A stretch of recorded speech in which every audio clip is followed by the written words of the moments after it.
Thurston, why did you set up your record label Ecstatic Peace? Why did I set up Ecstatic Peace? Yeah. At the time that I set it up, we were like Nowheresville. Nobody wanted to put us out, and I decided that we'd put out our own records. And before you knew it, Glenn Bronco signed us up to his label. But Ecstatic Peace still existed. Actually, no, that's not the reason. The reason I set Ecstatic Peace up was because I was really spurned on by everybody putting out records out of their apartments and out of their living rooms. I mean, I guess it had to do with like hardcore bands who were doing it, and I just thought that was really inspiring. So I wanted to do it too, and like, the first thing I did is I put out a cassette, like a spoken word cassette, where one side was Lydia Lunch reading a story she wrote when she was 16 years old, and that was pretty heavy. And then the other side was my friend Mike Jarrah, who has a band called Swans that you might have heard of. And he read a story he wrote, I think the night before or something, and it was really a very perverse cassette, and I just made them out of my living room here. I would borrow duping equipment, 2 tape decks from some people, and dupe them all, and then I would write out the labels, blah, blah. It was definitely a homemade thing. And I sold them, and that's how it started. And I had to delete that immediately because dealing with Lydia and Mike was kind of difficult because there was different things involved. And the label sort of exists today as just sort of like almost like a production. It's like a spiritual production service. The people at SST are putting out the Coachman record on Ecstatic Peace, which is this band I was in the late 70s. And we actually did a recording, and it's pretty amazing. Is it the first time an independent label will be distributing what you've done? Yeah.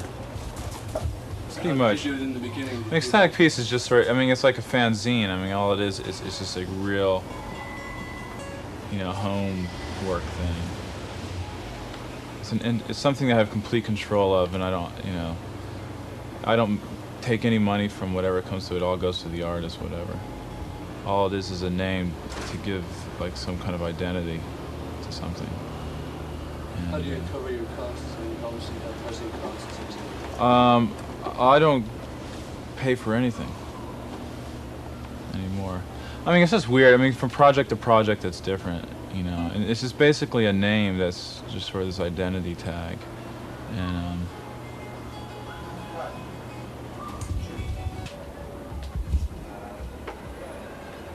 A little about the Ecstatic Peace. oh yeah. Well, Ecstatic Peace, I mean, the name came from this book. I guess it was a Tom Wolfe book, which is kind of embarrassing. I guess is the Electric Kool-Aid Acid Test.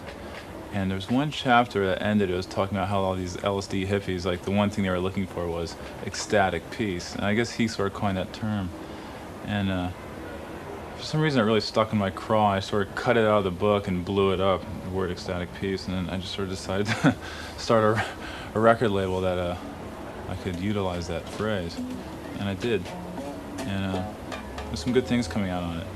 Rudolph Gray, the mad guitar player from the No Wave days, who nobody's heard of, but he's important. He used to play with Mars and Lydia and this fellow Von Elmo, who's kind of a legendary doofus. Anyway, you were asking about Killer Fanzine. All right, let me show you. It's over here in my files. We're very organized in here, as you can see. This apartment is only it's an old railway apartment. Actually, the first Killer I put out was, I don't know what year it was, but this is what it looked like. And the cover was Michael Jarrah of the Swans crying in a microphone. And it had it was inspired the same way as the record label was just by doing it yourself. Writing about everything, and it's kind of an artistic endeavor. One of the first articles on the Beastie Boys, later to become legendary jerks. Some artwork, of course. Zev, famous dude, and I put out about 7 issues of this. I'm proud to say. When's the next one coming out? And at the time, we even put Kim on the cover. We even put ourselves on the cover of it.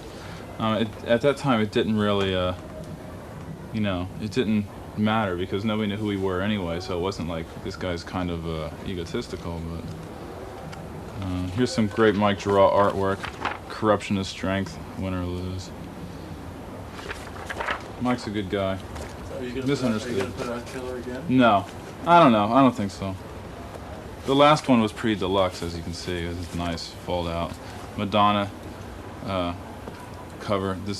Madonna did some photos with Richard Kern before she was a well-known chanteuse. Anyway, that's it as far as my indie thing. I can show you other stuff out of my files if you want to. I don't know. I mean, this is the Sonic Youth file, actually. Pat, you have a legendary Patti Smith file. Oh, I can't dig that out. Okay. I do, somewhere. I mean, this place is kind of a mess. We just rented another apartment downstairs. It was real cheap, and we're going to throw some stuff. I mean, we got lots of books and records. These records are all for trade. I don't know, if you want to buy some of these, I'll gladly sell them to you. Or you can just have, I'll give you one. The one off the top of the pile here is, guess what this is? Famous Sly and the Family Stone record called There's a Riot Going On. I think you might like that. What else is in your file? In my file, well, I don't know. I mean, Kim might not be too happy if I start showing you things from our personal life. But if you want, bring the camera right in there. I can show you our ASCAP forms. You know, I have like a file on people I'm interested in. Here's a great shot of our friend and foe, Nicholas Cave, a singer from England. I'll put that right here. He's kind of worthy of tribute at times. These are some books. You know, everybody has. This is a Raymond Pettibone drawing that I have. He's a friend of ours who's this. I don't know if you can get that. It might be kind of a glare on there. Can you see that?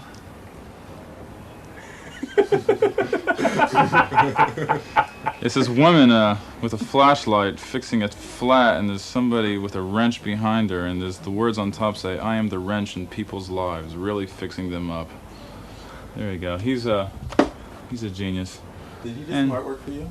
Raymond, he did some artwork for a single of ours that was, it was kind of offensive to some. What it was like this, kind of like a 16-year-old on LSD drawing a swastika, and it was just like, forget it. And it says, I still like to draw swastikas. You know? He has this whole thing of like when you're a teenager, when you're a little kid in school, you know how you used to get in trouble for maybe drawing a little swastika on your notebook or something like that, because you didn't really know what it meant, but you liked to do it. He always does things like that.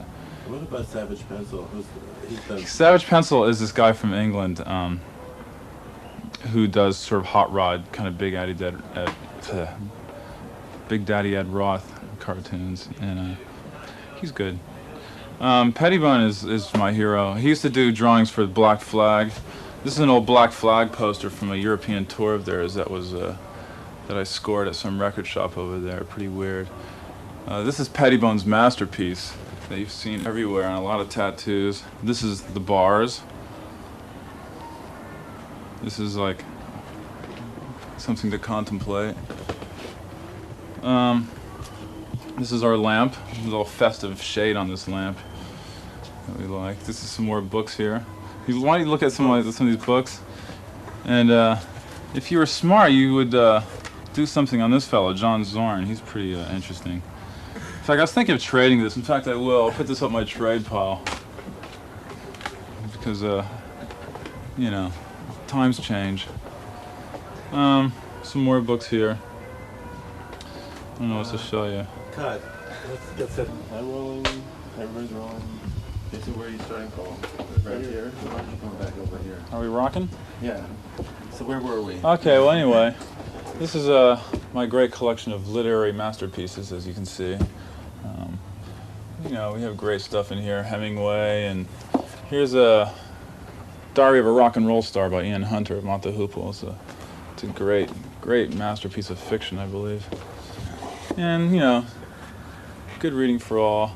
Here's an interesting tome I picked up. It's this book on a young man named Le Pétomane, and he was a famous Parisian musician, and from, I believe, the 1940s, and he sort of made it big in Paris as a very musician of extreme flatulence.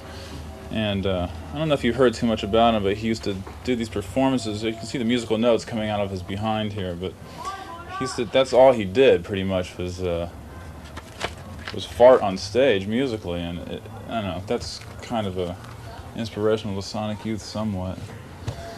And of course the horrible CDs, which are very ugly, and I don't know why they're here. And here's a little Hot Wheels car. I used to play with these when I was a little kid, and I still keep this around.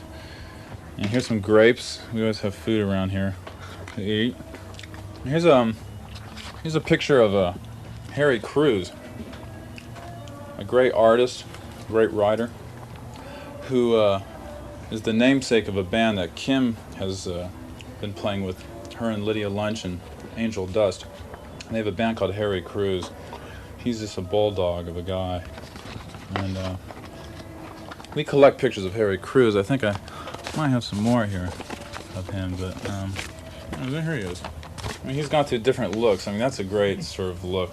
He's a little younger, and even younger still when he was in his turtleneck phase. And here he's kind of gruff. Here's when he was in his kind of Presley thing happening there. And there he is again. But nowadays, he looks like this. A much more handsome man.